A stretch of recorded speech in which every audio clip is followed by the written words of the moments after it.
நீங்கள் பெற்ற ரட்சிப்பு, நீங்கள் பெற்ற விடுதலை, உங்களுக்கு கிடைத்த இளைப்பாறுதல், உங்களுக்கு கிடைத்த மீட்பு, உங்களுக்கு கிடைத்த பாவ மன்னிப்பு, உங்களுக்கு கிடைத்த விடுதலை, உங்களுக்கு கிடைத்த வெற்றி, உங்களுக்கு கிடைத்த சுகம், உங்களுக்கு கிடைத்த தீர்க்க ஆயுசு, உங்களுக்கு கிடைத்த ஆரோக்கியம், உங்களுக்கு கிடைத்த நன்மை, உங்களுக்கு கிடைத்த உயர்வு, உங்களுக்கு கிடைத்த அந்தஸ்து, உங்களுக்கு கிடைத்த மேன்மை, உங்களுக்கு கிடைத்த கீர்த்தி, உங்களுக்கு கிடைத்த புகழ்ச்சி, உங்களுக்கு கிடைத்த நிம்மதியான சமாதானம் நிறைந்த மகிழ்ச்சி உள்ள வாழ்க்கை எதனாலே கிடைத்ததுன்னு சொல்ல, கிருபையினாலே.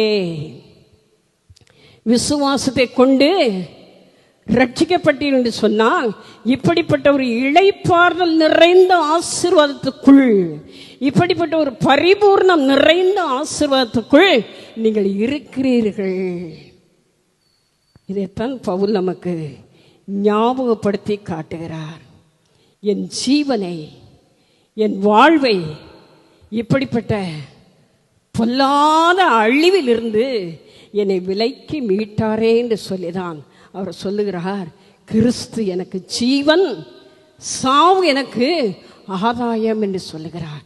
இந்த இயேசு கிறிஸ்து அன்பை அளவில்லாமல் அபரிதமாய் அமோகமாய் ரசித்து ருசித்துதான் அவர் 13 நிருபங்களை தேவனுடைய சித்தத்தோடு, தேவனுடைய ஞானத்தோடு, தேவனுடைய வெளிச்சத்தோடு, தேவனுடைய வெளிப்பாடுகள் நிறைந்தவராய் நமக்கு எழுதி கொடுத்திருக்கிறார். காரணம், நம்முடைய கண்களும் திறக்கப்பட்டு, இந்த சரீர கண்கள் அல்ல, உள்ளான ஒரு மனுஷன் நமக்குள்ளே இருக்கிறானே, அந்த உள்ளான மனுஷனுடைய மன கண்கள் திறக்கப்பட்டால்தான் நீங்கள் உங்களுடைய வாழ்க்கையிலே உங்களுக்கு என்னதெல்லாம் கர்த்தர் ஆயத்தம் பண்ணி வைத்திருக்கிறார் என்பதை நீங்கள் அறிந்து புரிந்து நீங்கள் அதை எடுத்து அனுபவித்து அநேகருக்கு ஆசீர்வாதமாய், அநேகருக்கு தேவ நாமத்தை மகிமைப்படுத்த கூடியவர்களாய் நீங்களும் வாழ முடியும்.